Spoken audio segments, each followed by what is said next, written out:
Salam, selamat berjumpa kembali di channel TVKK Japiter Tinambunan. Firman Tuhan pada hari ini di hari yang ke-127,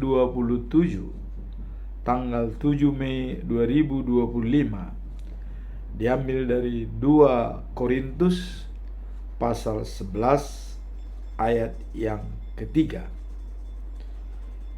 Paulus dan rasul-rasul dengan topik kesetiaan dan ketulusan hati. Itulah topik yang kita ambil dalam ayat hari ini. Sebagai notes adalah sebagai berikut. Tetapi aku takut kalau pikiran kamu disesatkan dari kesetiaan kamu yang sejati kepada Kristus, sama seperti Hawa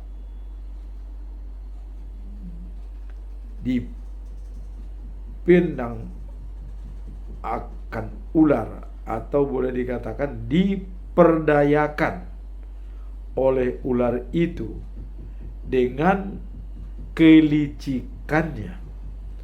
Jadi diperdayakan oleh ular itu dengan kelicikannya. Dalam bahasa Indonesia sehari-hari dikatakan demikian.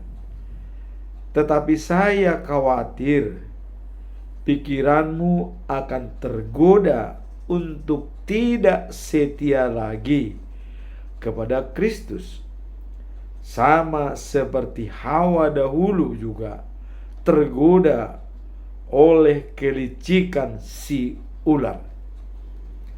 Dalam bahasa Batak Toba Siganupari di dok songonon, ai biardo rohakku atik beha naung lilu pikiran muna sian hasetiaun muna nasitong tu Kristus songon si Hawa na nililuhon ni habisuhon ni uloki.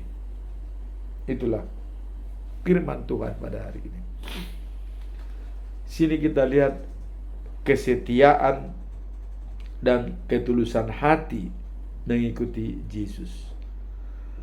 Apa sebabnya Paulus khawatir kepada jemaat di Korintus atas kesetiaan mereka, dan mungkin bisa dipengaruhi oleh iblis seperti Hawa waktu tergoda oleh ular atas kelicikannya menyampaikan. Inilah yang pandangan Paulus tentang jemaat di Korintus, dan dicontohkan mereka masih sangat muda dalam mengikut Kristus. Dikatakan masih seperti perawan, ya, untuk menerima pengantin. Demikian jugalah mereka dianggap oleh Paulus bahwa dalam hal tentang Alkitab masih belum begitu matang, masih muda, ya. Nah, disinilah khawatir Paulus apabila mereka tergoda. Nah, kemudian dengan ajaran-ajaran sesat seperti Hawa, dulu dengan kelicikan ular hingga Adam dan Hawa, ya, mereka berbuat dosa dan harus keluar dari Taman Eden. Dan juga, ya, dosa itulah menjadi beban bagi setiap manusia yang lahir di dunia ini. Dan karena itulah maka setiap orang sudah dilahirkan harus dilahirkan kembali secara rohani supaya dia terbebas dari dosa, menjadi pewaris kerajaan surga. Nah, Kemudian dalam 2 Korintus pasal 11 ayat 13 sampai 15 ya. Adanya kekhawatiran Paulus sebab di sini dikatakan ya, adanya penyesatan yang dibuat oleh rasul-rasul palsu. Cara mereka adalah ya, mereka berbuat begitu karena iblis pun menyamar sebagai malaikat terang. Nah, jadi di sini adanya rasul-rasul ya palsu. Jadi mereka menyamar sebagai rasul-rasul ya, dan dianggap sebagai rasul-rasul Kristus. Padahal tidak.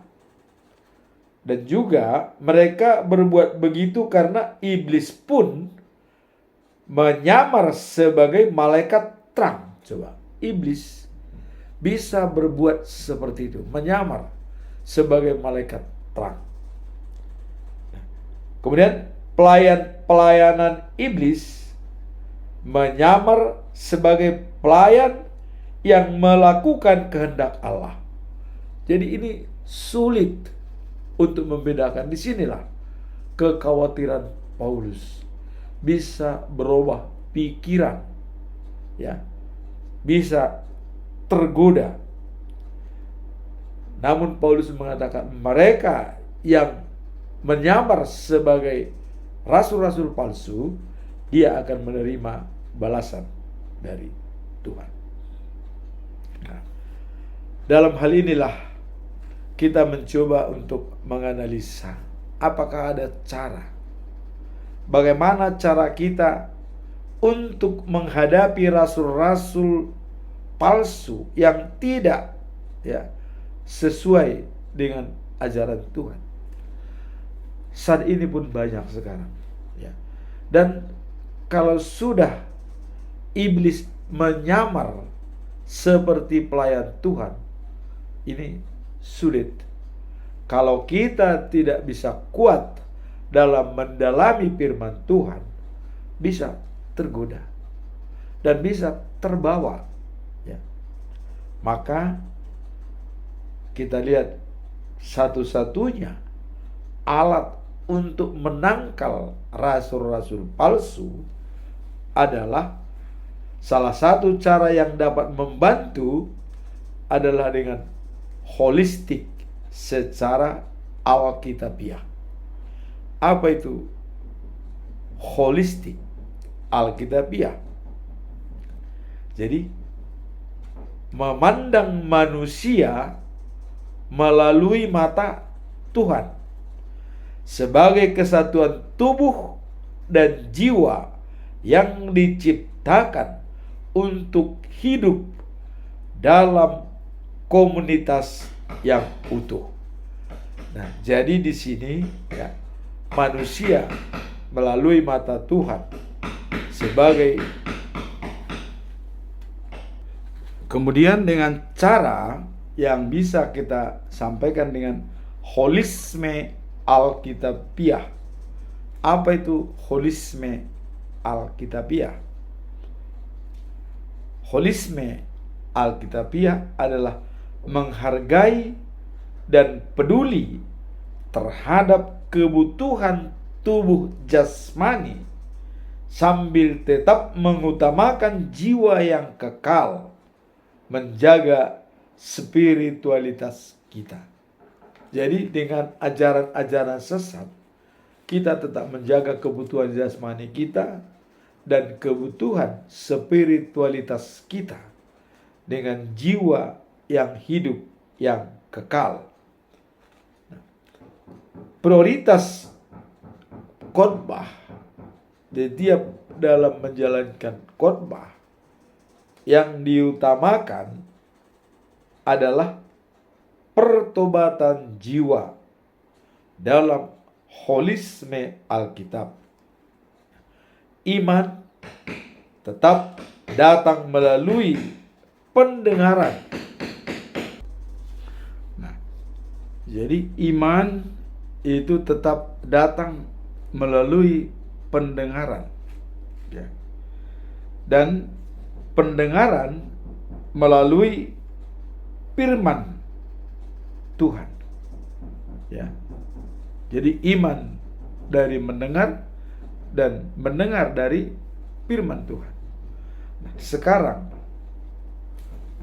untuk menjaga kesetiaan sejati kepada Yesus Kristus dan tidak tergoda dengan rasul-rasul palsu seperti iblis menyamar sebagai malaikat adalah dengan menerapkan pokok-pokok pengajaran agama Kristen yang tepat. Dalam menangkal atau mengatasi ajaran-ajaran sesat yang timbul, maka kita mencoba mengambil pokok-pokok pengajaran Alkitab yang disampaikan oleh Martin Luther. Ya. Pertama, dikatakan bahwa keselamatan itu adalah anugerah. Itu dulu. Jadi kalau ada yang mengatakan ajaran salah, kita bisa selamat apabila ditebus dengan uang atau amal dengan segala macam, itu tidak, ya. Karena perbuatan baik itu tidak bisa mendatangkan keselamatan kita. Tidak bisa. Karena keselamatan itulah anugerah dari Tuhan. Nah, inilah kadang-kadang dipelesetkan oleh orang-orang. Dengan perbuatan baik kita mendapatkan anugerah keselamatan. Tidak, ya. Kalau kita lihat dalam Efesus, ya, dalam pasal 2 ayat 8 sampai 10, ya. Keselamatan itu anugerah, ya, dari Tuhan diterima iman, bukan karena pekerjaan baik, ya, atau amal yang dilakukan manusia. Jadi bukan karena pekerjaan baik atau amal, tapi itu murni anugerah. Nah, inilah harus jeli melihat ajaran-ajaran sesat. Itu yang pertama. Kemudian yang kedua, ya, keselamatan adalah hasil kelahiran baru yang dikerjakan oleh Roh Kudus dalam hidup setiap orang percaya kepada Kristus. Yohanes 3 ayat 5 sampai dengan 8. Jadi dengan hidup yang baru, dilahirkan kembali, ya, dengan baptisan kudus. Kemudian yang kedua yaitu sola fide. Kita dibenarkan karena iman. Kita dibenarkan karena iman. Jadi kalau kita dibenarkan karena iman, itu tercantum dalam Roma pasal 5 ayat 1. Hanya dengan iman kita bisa diselamatkan untuk bisa menerima anugerah. Nah, kemudian yang ketiga adalah sola scriptura. Hanya melalui, ya, kitab suci Alkitabiah untuk mendapatkan kebenaran firman Tuhan. Hanya dengan kitab suci Alkitab. Di luar itu tidak. Inilah yang bisa menangkal ajaran-ajaran sesat. Nah, kemudian ada satu lagi yaitu solus Kristus. Artinya hanya dalam Kristus, ya, kita bisa selamat. Jadi keempat prinsip ini telah dikembangkan pada tahun 1521 setelah Masehi, ya, dengan cerdik menerapkan teologi Martin Luther. Itulah teologi Martin Luther. Jadi dengan sola gratia, keselamatan anugerah, Sola fide kita dibenarkan karena iman, dan sola scriptura hanya Alkitab sebagai pedoman. Kemudian solus Kristus, di dalam Kristus kita bisa diselamatkan.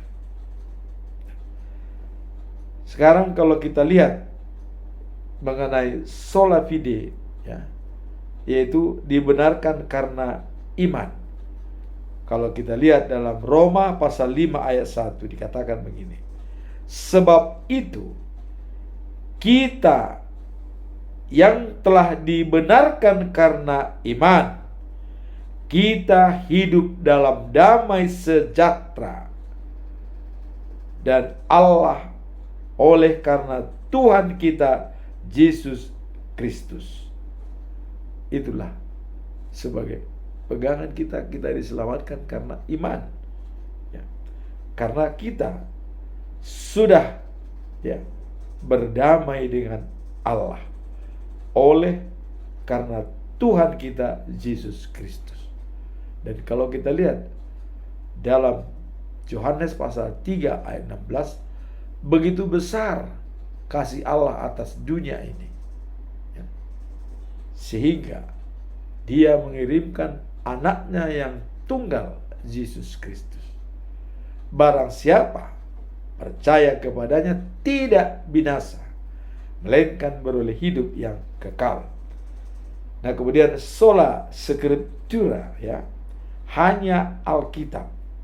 Dalam Kisah Para Rasul 17 ayat 11, ya, dikatakan, dan juga dalam 2 Timotius 3 ayat 16 sampai 17, segala tulisan yang diilhamkan Allah, ya, memang bermanfaat untuk mengajar, untuk, ya, menyatakan kesalahan, dan untuk memperbaiki kesalahan, dan untuk mendidik orang dalam kebenaran. Jadi Alkitab itu bisa menunjukkan kesalahan, bisa memperbaiki kesalahan, dan bisa mengajarkan kita tentang kebenaran, seperti dikatakan oleh Yesus, ya, dalam Yohanes pasal 14 ayat yang ke-6. Akulah jalan, hidup, dan kebenaran. Tidak ada sampai kepada Bapa tanpa melalui aku. Inilah yang harus kita simak supaya kita tidak terbawa oleh ajaran-ajaran sesat, oleh ajaran-ajaran iblis yang menyamar sebagai malaikat. Saat ini banyak iblis menyamar sebagai malaikat. Nah, cara kita menangkisnya itu adalah dari pokok-pokok pengajaran agama Kristen yang disampaikan oleh Martin Luther. Sola gratia, sola fide, sola scriptura, dan solus Jesus Kristus. Dan jelas dikatakan Yesus bahwa akulah jalan, tidak ada jalan lain. Maka kalau ada mengatakan inilah yang jalan, ada ajaran sesat, oh harus begini, harus bawa ini, bawa ini, bawa ini, jangan. Yesus sudah mengatakan, akulah jalan, hidup, dan kebenaran. Tidak ada sampai kepada Bapa tanpa melalui aku. Inilah pegangan kita dan pedoman kita yang harus kita pegang. Nah, sehingga dengan demikian, ya, tiap-tiap manusia, ya, kepunyaan Allah diperlengkapi untuk setiap, ya, perbuatan baik, sehingga kesetiaan dan ketulusan hati yang seperti mengikut Yesus Kristus adalah mutlak setelah melihat pokok-pokok pengajaran agama Kristen. Dan 4 dimensi hal yang utama: sola gratia, sola fide, dan sola scriptura, dan solus Christus. dengan setia dalam pertobatan dan doa. Seperti topik kita dalam bulan Mei adalah mengasihi dan mengikuti Yesus dengan setia dalam pertobatan dan doa untuk kesejahteraan bersama dengan ciptaan. Sehingga dengan demikian ajaran-ajaran palsu dan ajaran-ajaran iblis yang menyamar sebagai malaikat bisa kita hilangkan, tidak akan tergoda. Inilah pesan daripada Paulus kepada jemaat yang ada di Korintus. Semoga pesan ini menguatkan kita untuk menangkis ajaran-ajaran yang sesat yang bisa menggoda kita saat situasi saat ini. Tapi yang intinya tadi adalah akulah jalan, hidup, dan kebenaran. Tidak ada sampai kepada Bapa tanpa melalui aku. Itulah cara kita untuk menangkis ajaran-ajaran sesat saat ini yang sangat berkembang di dunia maya dan juga di teknologi canggih saat ini. Semoga bermanfaat. Tuhan memberkati.